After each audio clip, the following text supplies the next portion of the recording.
Hello, welcome to Furious Driving, and this is my 1997 Rover 200 VI, one of the rarest hot hatches of the 1990s, with surviving numbers in low double digits. It is astonishingly unusual to find one of these, so I was incredibly lucky to be offered this for a really good price because, well, it had a blown head gasket. I will not be taking questions on this subject. So in the previous video, you saw me take the head off the engine, getting ready to get the thing skimmed and ready to put back on again, and today we're going to drive up this drive with the car finished. Brave words which I'm going to regret. At least it's not raining. Driving, and the last time you saw this engine, I was removing the head. It's as easy as that. Done. And then take it over to a machine shop to see if they think this is salvageable or not. Hi, I'm Ben from Southern Rebar. Today we've got a Rover K Series head that's been brought into us for a skim.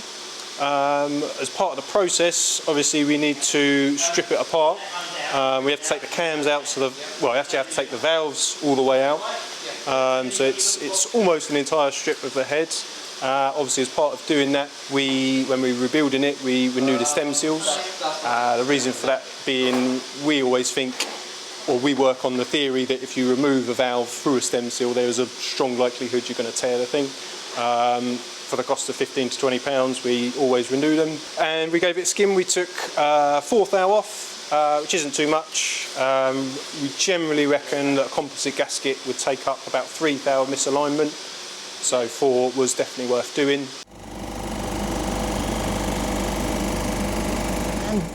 Well, we're back in the drive now, with the car, with the head in the boot, and with a friend. This is James. It seems anyone called James is naturally gifted and has a built-in ability to strip a K Series with their toes and rebuild it blindfolded with their ears.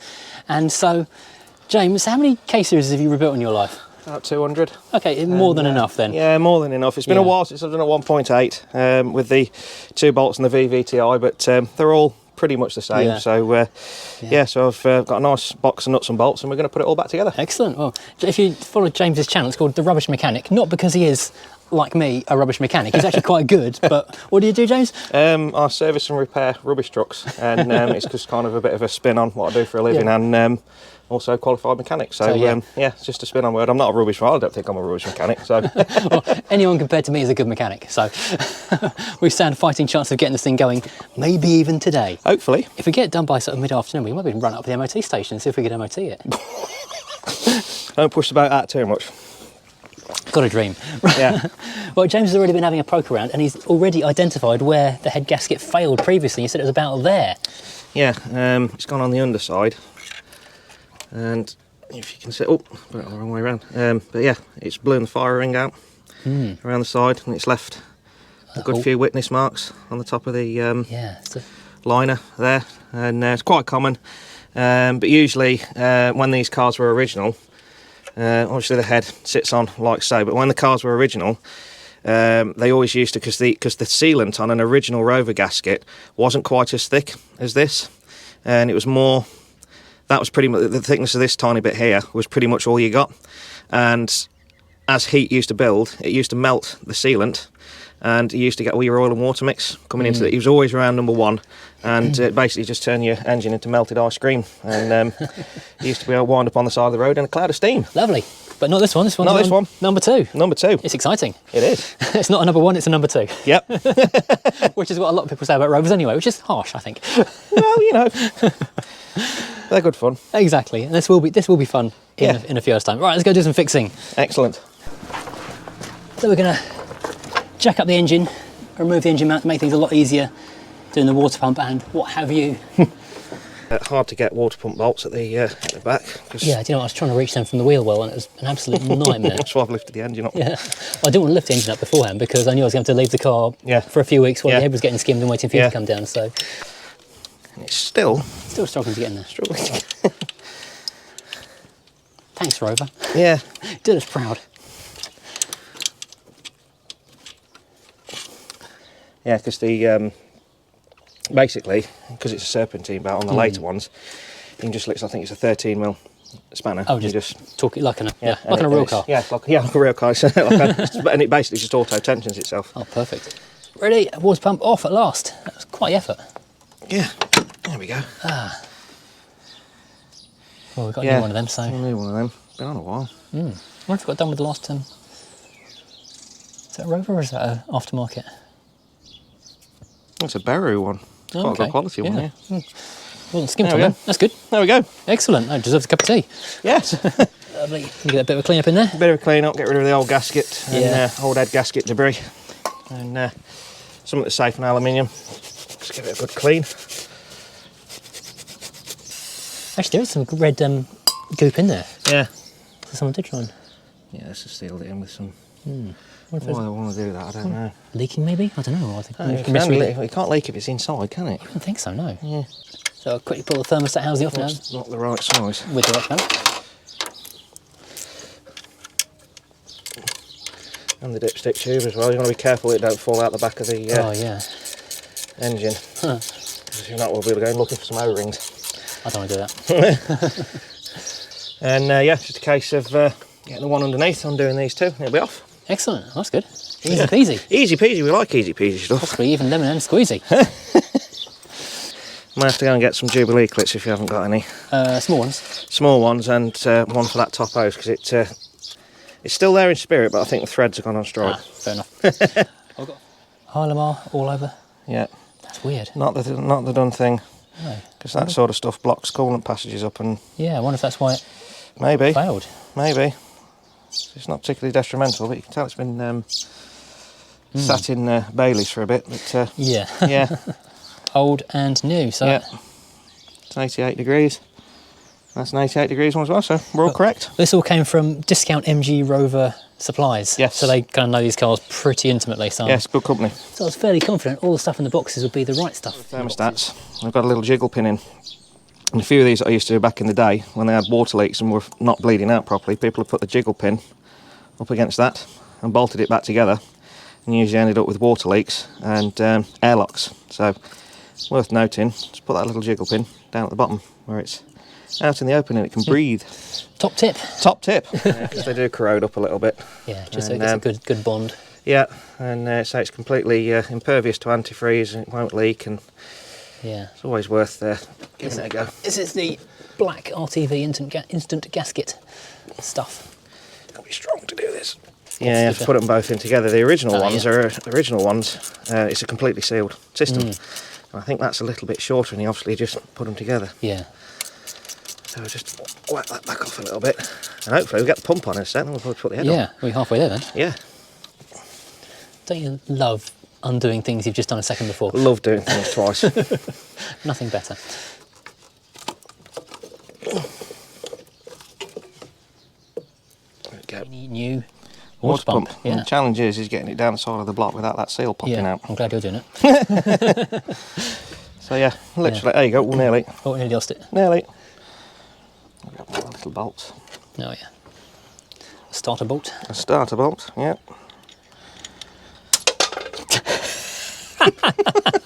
That's a good start. Edit. And that's full already. Oh Jesus. Oh, never mind. Let's try that again.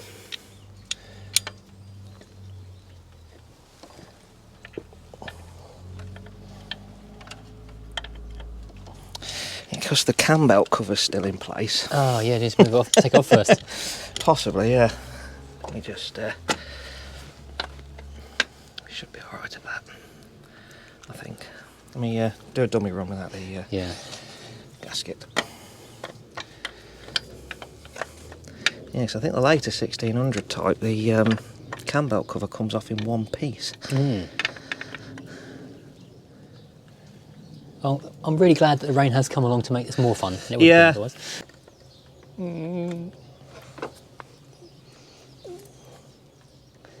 No. No, gone.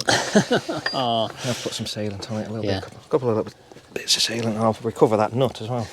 Yeah. And just hold it in place, because we're fighting a losing battle there. And that should now just literally Blippity ploppity. Plop straight in. Jobs are good. Onto the pegs. There we go. Super duper. Location peg at the top, and we'll put some bolty bolts in. This is the fun and entertaining one that's really easy to get back in. Yeah, I wish. Yeah. You can't see it, you can barely touch it. Yeah. It's too big for the gap it's got to go into. Exactly. Kind of one of the ones we're probably going to end up doing it twice again. So when you were doing this for like a weekend hobby, if you like, Yep. how long would it take you to do a gasket on one of these things? A lot of the times they were never necessarily due a cam belt or a water pump, and if it was just a head gasket, and sometimes I'd never even used to, the head gaskets never used to actually failed. I used to actually just literally change the gasket, have the head pressure tested and skimmed, and put it all back together. And Saturday morning, 5 or 6 hours, I'd have it done. Yeah. And it was always a good selling point for selling the cars back in the day. They'd sell a head gasket, obviously present receipts for it, and etc. and sold it with 12 months MOT, and a lot of happy customers with it over the years. But sadly, I know Rover's got the reputation and all that kind of stuff, but I really have not got a bad word to say about this engine. I think they're fantastic. Really well designed, really well thought out. Really well designed, really well thought out. The long bolt cylinder head design was kind of a bit ahead of its time, but a lot of motor manufacturers use it now, and it's kind of the way to go. They've kind of learnt from Rover's mistakes. Yeah, and so they're a fantastic engine, really rev happy, very reliable, and parts are plentiful, they're cheap, relatively easy to work on, apart from this sodding bolt. But yeah, they're all good. I've not got a bad word to say about them, and this will run really well when it's done. Yeah, this should be quite exciting when it's actually up and running and blatting around. Yeah. Well, the jack is out, the engine's down, we're putting bits back together again, the water pump is in, the thermostat is in. This is all behind the scenes boring stuff, which takes forever. It certainly does. Actually, done now. Now we can move on to the actually exciting stuff of putting a head back on the car. Yes. The head gasket, which is the whole source of this, is a tiny wafer of metal, which is, going to be, 3 minutes work, done. Almost drive at that point. Just give it a bit of a shine up on the pistons. Yeah, get rid of all the carbon. Yeah, give them a fresh start. Yeah, okay, it's very clean in here, mate. I'm quite impressed. Do you know what, even though it was, absolutely banjaxed, it drove off the trailer so well. Yeah, it will do. It was lovely. It will do. And you can see it's actually running bang on, because you see these like butterfly kind of prints here. Yeah. That's the spray pattern of the injector. Oh, okay. Yeah. And it's running bang on. Absolutely, that's good to know. Absolutely cracking. Yeah. Yeah, I could have kept on driving if I hadn't locked it and frozen the immobiliser. I could have kept on driving it. And the thing is, as well, with all the engine oil and water mix and all that kind of stuff, it hasn't actually done that any damage at all, because you can you can tell it had the correct mixture of antifreeze and water in it, because there's no rust, there's no grime, all the oil's slowly kept coming out of it. And didn't you say that the antifreeze has basically got oiling properties anyway? Antifreeze has oiling properties in it anyway, and particularly the OAT, or Organic Acid Technologies it stands for, has got a lot of lubricating capabilities in it, because of the amount of plastics and drives, bearings and pumps and stuff that are inside of the engine. And it works wonders. Yeah, well, quite lucky with the K series, because they're fine with E10 petrol, because they were designed for foreign markets that used E10 back in the 90s. So it's a good modern classic to be used. It is. It's perfect. It'll be great when it's done. Oh yeah, I can't wait. I've been wanting a VI or a BRM for absolutely years. Yeah. When these were current, I had a 216 SI. Right. And this was like the halo car that I wanted but couldn't afford. Right, these things are wonderful for many reasons, notably today because they contain this.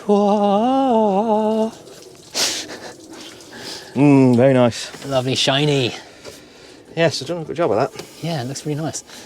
I've not used them before. Southern Rebuild Services, thank you very much indeed for doing a lovely job.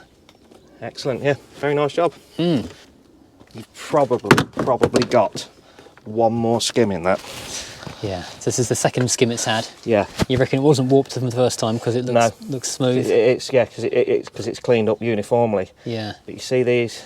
It's getting tight, isn't it? Yeah, literally. Yeah. You don't want to be, because that's where the firing seats. Yeah. And if it goes into that there, that's it. It's too much. Game over.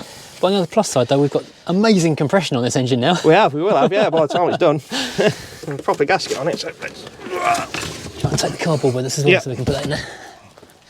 Yeah, I find it easier to put the inlet manifolds on these first, and then chuck the head in, because it just makes life a lot easier. Because reaching around the back underneath these, I took it out together for the same reason, because you just can't get a spanner on it. That's gold dust. You really can't get those anymore. A genuine MG Rover part. It is, but it's actually the intermediate gasket. Oh right, do we not need it today? You don't need that. Oh, okay. No, we don't do it. No. No, so we need that as a spare. They are like the proverbial rocking horses. don't leave behind. Needles. Needles, yeah. So there you go, you can put that in the spares cabinet. Don't step back, you buy poo. Ah, that's all right. I might go and get some gloves and deal with that. Okay. That's disgusting. Yeah, that's your inlet one. Oh yeah, that's what we need. So yeah, good to go. Yeah, this is the fiddly bit. The fiddly bit. This is why you do it off the car, because Yeah. trying to do this upside down, reaching underneath it is just not really possible. You've got that magnetic stick thing. Yes, please. I've never done one in an MGF. No, I've never done anything. I've never owned an MGF or even worked on one. There's a lot of Metro stuff in them. These are the early ones, yeah. Yeah. Metro suspension arms, and basically Yeah. the early ones, it's 2 front Metro subframes. Oh, is it? Front, Oh, one back here. Yeah, so when the supports rust out, the engine mounting, it fails its MOT, if you're up to it. Switch them back to front. Unwrapped it off the bubbles, had a quick look at it, and put it all back in again, so I want it to be perfect. And me not lose anything. Absolutely perfect. Which is the kind of thing I would do. Yeah. Where'd you put that bit? Oh, it's in the car somewhere. Probably. And there we have it. Super duper. BW 750, the gasket to go for. Don't have a multi-layer gasket because they're rubbish. I can harp on for months about how bad those things are. Yes, they work, but the way that your engine runs after it, Not the same. don't bother. Yeah. I mean, the multi-layer gasket, you know, yeah, it was a positive solution. But it's not the best solution. It's not the best solution because it's so thick. The head actually sits fractionally higher, and it's a loss of compression. Yeah, so and lose power. Yeah, and particularly with something, you know, you've got your VVC on it, you want to be able to get up and go. And Well, yeah. if it's not got the correct compression, you're not going to be you're not going to be having as many smiles as you should be having. No. Yeah, and as you torque the head down, these fire rings, I'm going to take the head back off, the gasket back off. The fire rings actually compress, it's like a spring washer. Oh, okay. And that's also a sealing surface as well. So it squeezes into Yeah, and you can actually see the witness marks that the old ones are left Oh, okay, on yeah. the top of the liners. So yeah, all good. Yeah, excellent. And I will point out as well, like I said to Matt earlier on, you can tell that this car's never had one of the multi-layer gaskets on it in the past, because obviously it's had several on it. The multi-layer gaskets cover pretty much every extremity, and you always end up with a lot of witness marks, and usually some corrosion under here if it's been on it for a while, because the gasket, well, it's trapped water and it's in all the crap. The amount of people I've seen do the head gaskets on these over the years, and they've put a spanner on the crank, turn everything around, and they've lifted the liners out of the block, and then that's it, game over. Right, this is the moment of truth, the big moment when the thing that cost half what the car, in fact more than half what the car cost to get this thing made. Put that together again. You ready? Go for it. Man of steel, well, engine of aluminium, and in it goes. Oh, it's left the cam cover on. It's always a nervous part, there's one. Get the pegs in. There you go. Job done. Let's find some bolts and torque it up. Yeah. Superb. Notice how the inlet cams on the VVC, they're all in 4 pieces. Yeah, yeah. And I'm glad the machine shop did that side of things, because That's a lot of work. yeah, it's a lot of work putting all that together. That's why getting the valves out made this job cost 4 times as much as it would have been for just a basic skim. Yeah. Well, this is interesting. Just noticed if you hunt through there, probably can't see it on camera, it actually says VVC in the casting of the lower deck. Amazing. And James was just saying this bit here is under intense oil pressure because this area here is the VTEC Yo. VTEC, oh! Fingers. Which makes all the magic happen. So this is quite a monstrous head for the size of the engine, but it does magic things, so... That's a cam position sensor. Oh, yeah, yeah. And there's 2 pegs, Oh, gosh, before and after. So, yeah, relatively simple. James was just saying you put a little bit of grease... Right around the hat. Just a tiny bit. Just literally a tiny bit. Otherwise they kind of burr up on the aluminium and you don't get an accurate torque measurement. Yeah. Now you're also saying that of the hundreds of these that you've done... It's the first time I've ever fitted new head bolts. Controversy. Yeah, but you've never had a comeback or a fail. No. Yeah. Yes, they are a torque to yield bolt, but they don't stretch all that far. And literally this bolt will only go into the crankshaft and oil carrier literally about that far. And if your head bolt's stretched by that much, I think that's the least of your worries. I really do. You're just saying off camera that you once had one that would heated up so much or overheated so badly that the head was welded. Head had fused to the block. Yeah. And it still ran. Incredible. And did you reuse the bolts on that one? Yes, I did, yeah. I think your best story was it 250,000 miles you did on one? Yeah, yeah. K series, 250,000 miles on it, and the head gasket hadn't actually failed. It was just leaking out the front, because over time, if these head gaskets don't go, over time, particularly on the bigger capacity ones like this, the front sealant on the actual head gasket gets baked hard by the heat from the exhaust manifold, because it's obviously a lot hotter this side than it is the other. Yeah. And they just leak coolant down the front of the block. And took the head off. You'd never had a gasket on it before. It was still its original gasket. Had the head skimmed and machined and crack tested as you do. Put it all back together. Away it went. It was fine. How many 100,000 miles was it on at the last count? I think nearly 300. And still going strong. Still going strong. It's amazing, isn't it? Yeah. Okay, a little issue we have here is the timing marks on this camshaft are actually fouling. Head bolt. Yeah. Yeah. You just turn the timing thing just enough to try and get the head bolt clear a bit. Engine will be set back up into time once the head's torqued, because the pistons automatically, when the engine's set for, as we call it, time, all the pistons, they're halfway down the bore, so you've got no risk of valves hitting or damaging or anything like that. We're doing this, and there's a James procedure for doing this, which works better. So we do this to 20 Newton meters, and we do this in the specific correct order. Unfortunately, I've supplied him with the crappy, not very good extension bar, which drops sockets off. So we do the entire thing in the correct order to 20, and then we let it rest while we have a sandwich and do 4 lots 90 degrees. of 90-degree turns.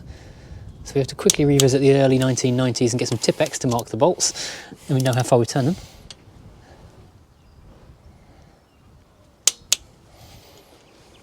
Now obviously if you're a fan of the channel, why wouldn't you be? You remember there was a specific order, so 1, 2, 3, 4, 5, 6, 7, 8, 9, 10, starting in the centre, working outwards. That's correct. It's important as well, when you're using a torque wrench, not to teach you to suck eggs. Go very gentle with it. And only let it click once. Don't double click. And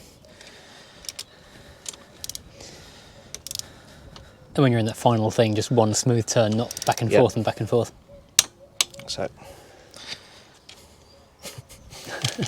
Yeah, you definitely need a new 3X extension. I know, it's not the most expensive tool in the garage, but it's one I need to replace most of all.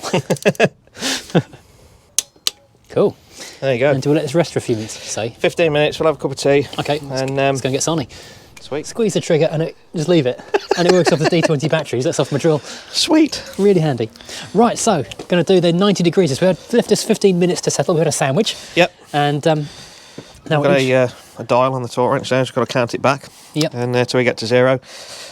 Some people tend to do these 2 sets of 180. I'd rather split it into 4 and do it as 4 90s, because it just gives that clamping force extra time to settle, and it's more even as well. It's more even, and you know, it's 6 and 2 3s, but that's my preferred method. And yeah, pretty much just working in a clockwise direction outwards. And yeah, we have say 4 sets of 90 degrees. Have 2 or 3 minutes in between each one, and then that's it. You can call the head torqued. Excellent. Yeah, done. Right. We're good to go. Let's go then.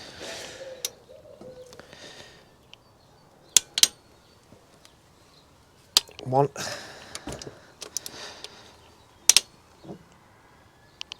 2. 3. There we go. Cool. I'll leave it for a couple of minutes and then do it again. And start needing a bigger, longer bar. Yeah. I've got a scaffold pole in the back. There we go. Second 90 degree. Now we need something a bit more substantial. So we've got the big breaker bar on this. 90. There's a novelty factor here of the thing actually not falling off the extension every time now.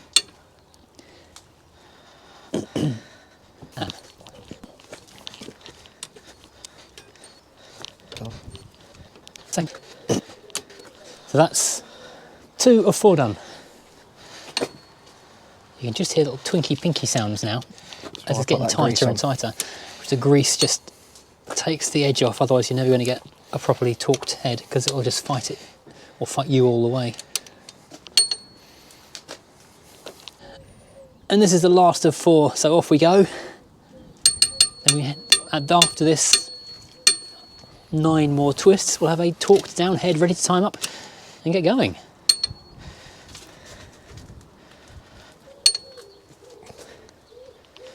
There you go. Cool, job's a good one. Happy with that? Very happy with that. Now we are actually, not jokingly, very close to being done, which is quite amazing. Just need to time it, reconnect all the ancillary stuff. 2/3 of the way through. Yeah. So a lot of it now is just pretty much a timing belt change and putting the exhaust on. Awesome. Well, I did disconnect it under the car though, which is probably a mistake. Okay, fair enough. I put the exhaust gasket on now. It's worth noting that to avoid embarrassment, the exhaust gasket only goes on one way because this end's got a cutout for the head outlet port. Oh, so get that one And right. I've seen a few times over the years where people not realised that and they've cut that off at the end and had that end around the other side. Oh, wow, didn't think to turn it around. Yeah. That should. Just pop straight on. There you go. Some bolts that say exhaust on them. Ooh. For the bag nerds out there, that's a Schumacher bag from the Schumacher Top Cat radio control car. Wow. After I resurrected mine, second or third time I tried to drive it again, it suddenly went full throttle without me touching the remote. Whee! Smashed into a wall and destroyed the entire front end. And that was that. Well, I've been trying to find all the replacement parts ever since. So, getting this all ready to time up properly. We've got timing marks on this secondary VVC variable timing belt here. Got 2 timing marks just here on this side, so they are basically correct. And then we time up on this side as well. So the belt comes off with the clutch wheel. Yeah. Okay. This is the new Rover one. I'm amazed to see a Rover logo on that. Yeah.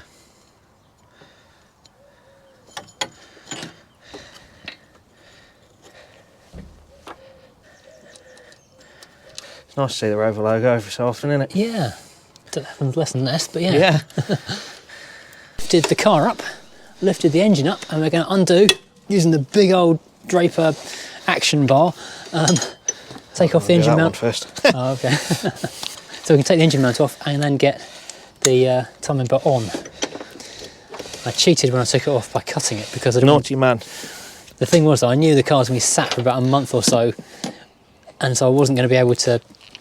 Well, I didn't want to take the engine mount off and on again twice for reasons of laziness. That's tight. Isn't it just? I was going to say it's never been off, but if it's had a timing belt on there, it must have done. It's not like they've done it with a buzz gun either, because you won't get one in there. Really enthusiastic with a spanner. There we go.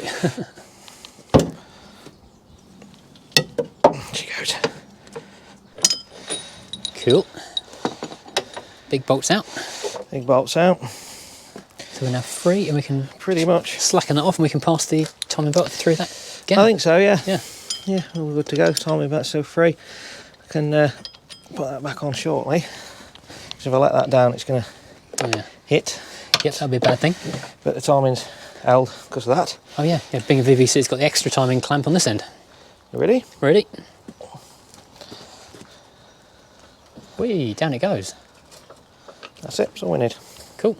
Crank pulley Yeah. goes back on. You can use this to set the position of the pistons in that there engine. Yeah, if you zoom in, there's 2 small little pips.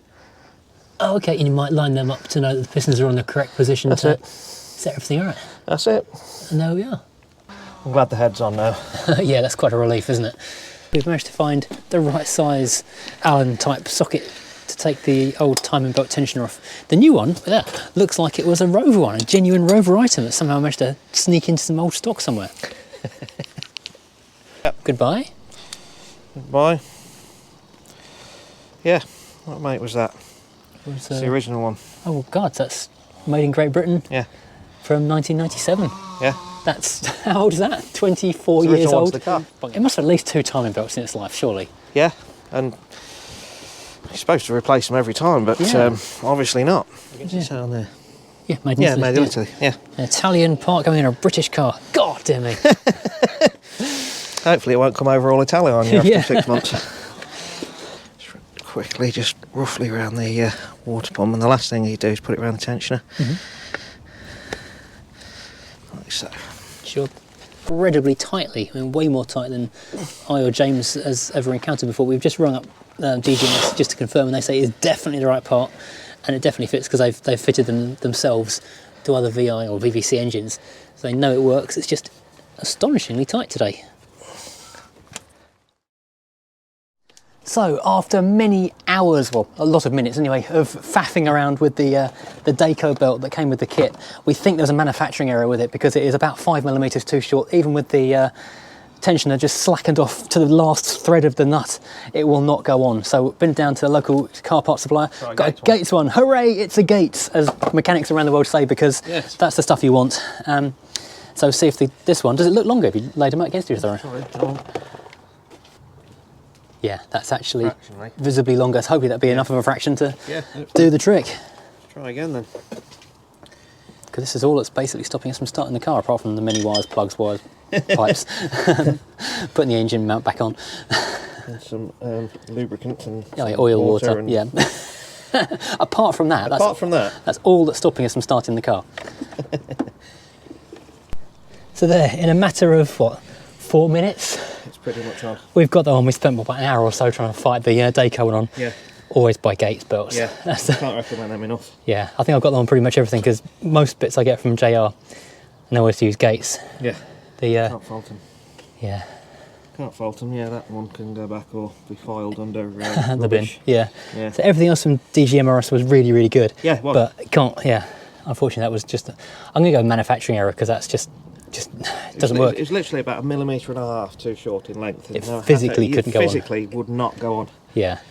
I did actually ring up DGMRS yesterday and say, is this the correct part? And it was the correct part. And the chap I spoke to had actually fitted an identical one to a VVC engine not long ago. And he said it was tight, but it went on. But I think that one has got a manufacturing fault on it, so it'll go back.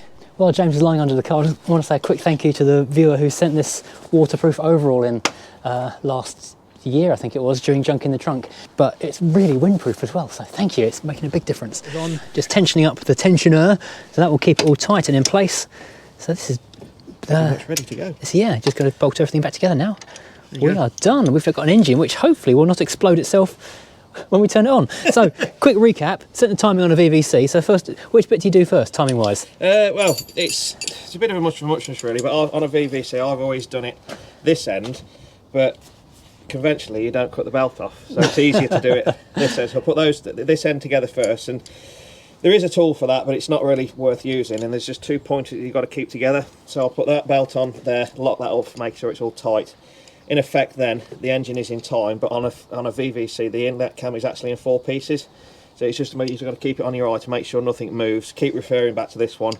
Put the belt on this end, and this belt here is essentially the same as a normal K series, same process. And the pistons we had on the timing mark on the camshaft. Yeah, so yeah, bottom end's all timed up. So now what I'll do is I will put the crank pulley on, and I'll get the big breaker bar, and I'll take the engine through 5 or 6 revolutions, just to make sure that nothing's going to interfere, that we haven't done anything wrong. If there's no horrible noises, then we can we're put good. some fuel in it and fire it up. Excellent.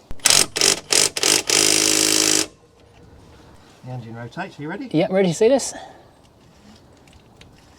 That sounds smooth so far. Let's look at the cans on top. Everything's going around without making horrible noises. Oh, I think we might have done this, you know.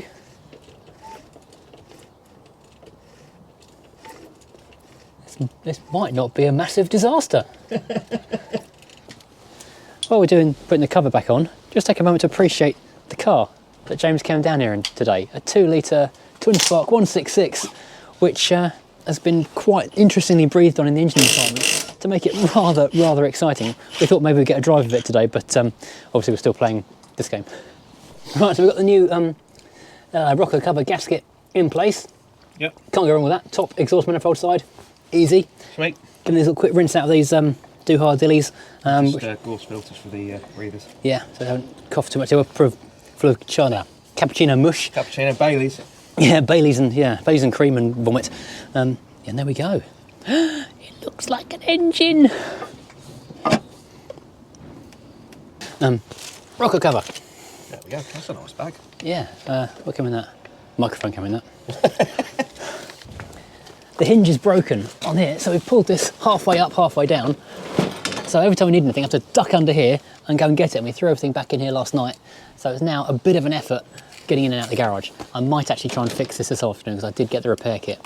I used to go to Measham car auctions, buy the worst one that I could find. Like, you know, this was like probably 2005, 2006, so they're still Mark 1 Focuses for like £3 grand. Never had an issue with any of them. Once you MOT them, fully service them. Well, Focuses are brilliant. Yeah, so, they're absolutely brilliant. And Focus Flight, yeah. and a lovely, lovely old couple come from Coventry to buy it, and they come and bought it for me, and they, the logbook, I had to help them fill all the logbook out, and then it's the time when you used to have to, you know, before tax was online, Oh, and yeah, all that yeah. kind of stuff. Helped them through all of that, and they rang me back a couple of hours later after they picked it up, because they picked it up on a Sunday morning, and they rang me on the Sunday night, like being really apologetic down the phone. I think I broke the car, something's really gone wrong with it. I was like, oh God, Oh no, what? Yeah. I've done now. I said, why? What's happened? What's it's done? He says, it's on the dashboard where the radio is, there's come up with an error message. And I'm like, I used to listen to Kerrang radio. Yeah. And it said on it, all it said was Kerrang. And they thought that the car had gone wrong because it was Car saying wrong, that. car wrong. Yeah. These take some tightening down, these do. Yeah. To go round and round, just nipping them up Yeah. more and more each time round.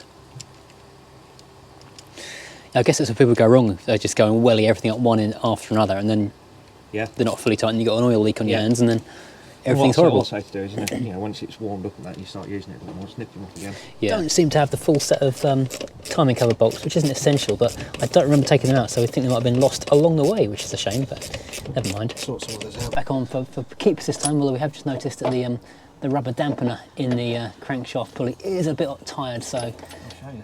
something to add to the shopping list, along with the CV boot down the side. So yeah, we can see it's starting to deteriorate, so Yeah, starting to perish and more so around the yeah, front. we'll add that to the shopping list. Yeah, find a new one of them. Yeah. Too easy, too hard to change. First gear, brakes, turn up the crankshaft pulley. Job's a good one. Yeah. Excellent. I think it's down here. One of these. That one is Power steering. power steering. We don't need that. Where'd it gone? It was here a minute ago. Oh. Oh no. We've not thrown it away, have we? No, not. Okay, hunty time. Vanished into the mists of time. Who knows where it is? It'll turn up probably tomorrow when we finish doing this, but luckily the old one actually looks really quite recent, so we're going to reuse that one for the time being and fit that and the alternator belt while it's still engine lowered, because it gives us so much more access. Oh, sorry, alternator belt going on first. Yep. Adjust it. Oh yeah, just rotating There you go. the pulley so it just rips straight on there. That's a good little tip there. So as I was saying, there we go. Correct. Oh, no, it's coming off again. Rotate it some more. James is doing all the bolts underneath. I'm trying to try and wiggle all these connectors back to where they ought to be. But it's thick wire and lots of loom, and stuff doesn't easily want to twist into the right shapes. It should go like that, I think, but it doesn't want to. There we go, that's better. That's on there. Hooray! Right. A little one around there. You go like, is that one? Yeah, 2-pin. They're all different shapes, which is like playing a kid's game, really. I've got 2-pins. Oh man, which 2-pin goes to which 2-pin? Oh, globbits. Well, that's a Tipex mark, which could be a 2. There's a Tipex mark on that one, so I'm going to think that one is going to go on there because someone's Tipex those together. Electrics are done. Vacuum hoses, brakes, fuel pressure, whatever this one does. Well, that's the engine in. Excellent, all right.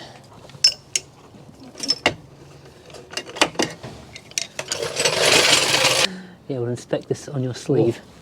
Oh, that's horrible. That is basically the disgusting stuff that came out the rest of the engine, but oh, that's nasty. Oh, that's windy as well. Salted caramel. Oh my god. It never falls straight from the oil sump in this driveway. Oh, yuck. That is, wow. If that was your dessert, you'd think that was lovely. Yeah. That's not my dessert. So we're going to have a lot of oil and water changes before we drive this car anywhere. Yeah, definitely. New oil filter going on. We've had a bit of a clean up down there, so it's not too disgusting, but you know, we're going to be giving this a lot of oil changes before it goes on the road properly. That's quite exciting, really. Motion lotion. Motion lotion. True mechanic, just uses nails. Ready? Ready? One shot this. It's windy. In the wind. Hey. How many litres does this thing take? 4.5 with a filter, I think.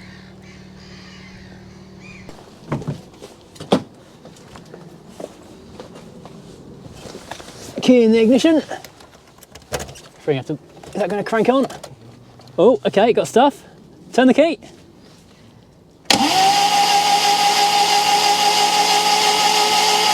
That's building pressure. We've got no pressure in the packets at the moment.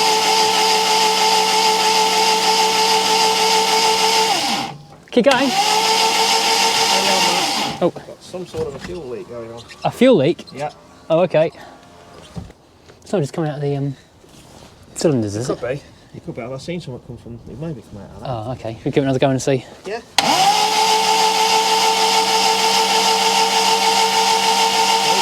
What? Sweet. Yeah, sounds good.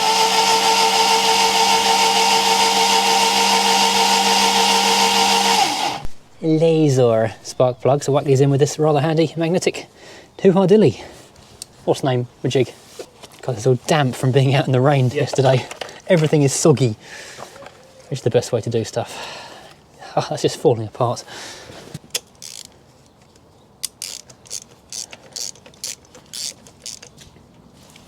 Uno. Very magnetic. A bit too magnetic, yeah.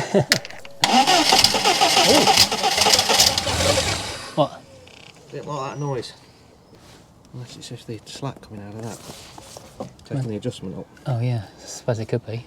I couldn't hear it from where I was. I'm disconnect something and turn it over again. Yeah. What's wrong? So James is sure he's heard an unusual noise which he shouldn't have heard, but it may have just been the car just firing up and getting up to pressure for the first time. But there's always a possibility it might have been something bad, so better safe than sorry. He's going to check all the timing marks are in the right place. And now we're just winding over and over, looking for any untoward noises, and build the oil pressure up as much as possible.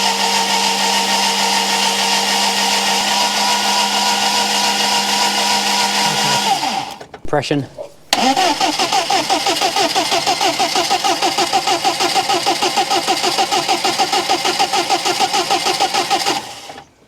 Sounds fine. That's moving smoothly round. It looks a bit awkward because it's got that red mark on it, I think. All we've got to lose apart from an engine.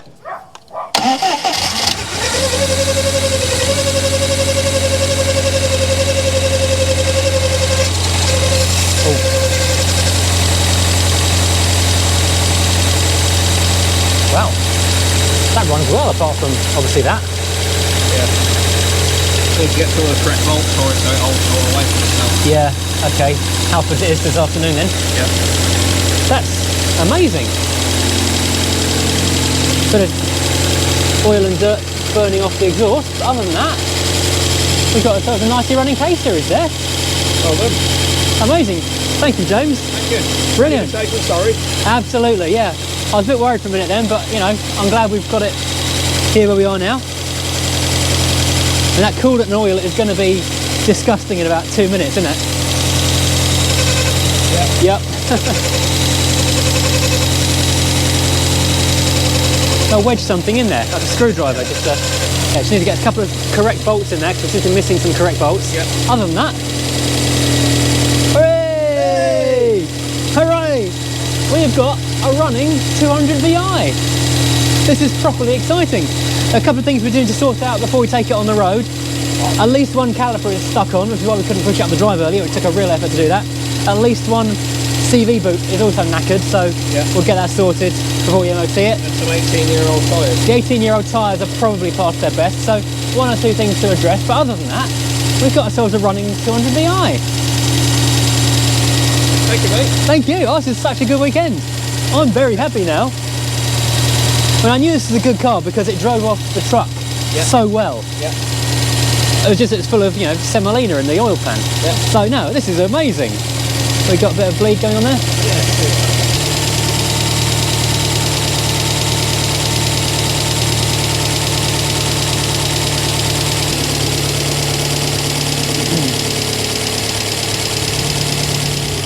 Oh, there's the impact one.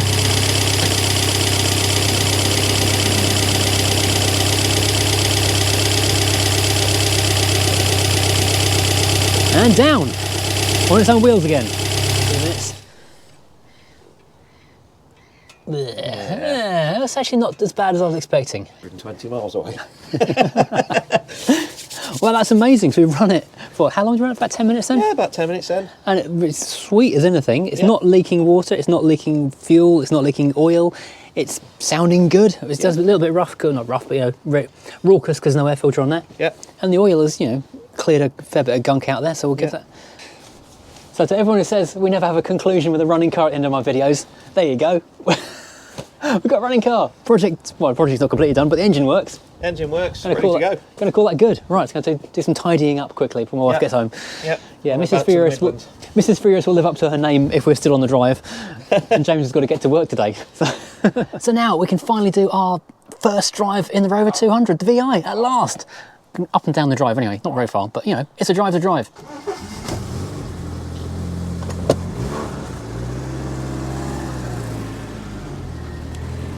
I'm driving my 200 VI.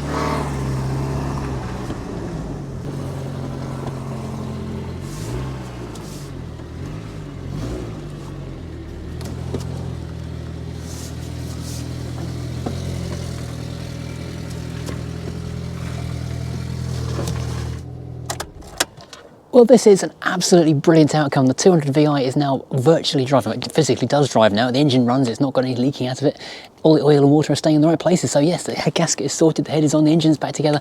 All I need to do now is those few little bits and pieces, CV boots, brakes, that crankshaft pulley thingy, and then we can take this thing off for an MOT after we've done a few flushes of the cooling and oil systems. So amazing news, the car is virtually ready to go back on the road. So thank you for watching. If you've enjoyed, please as always hit like and subscribe, and join us again next time when who knows what we're doing, but it'll be fun and exciting, doubtless. Thank you, take care, goodbye.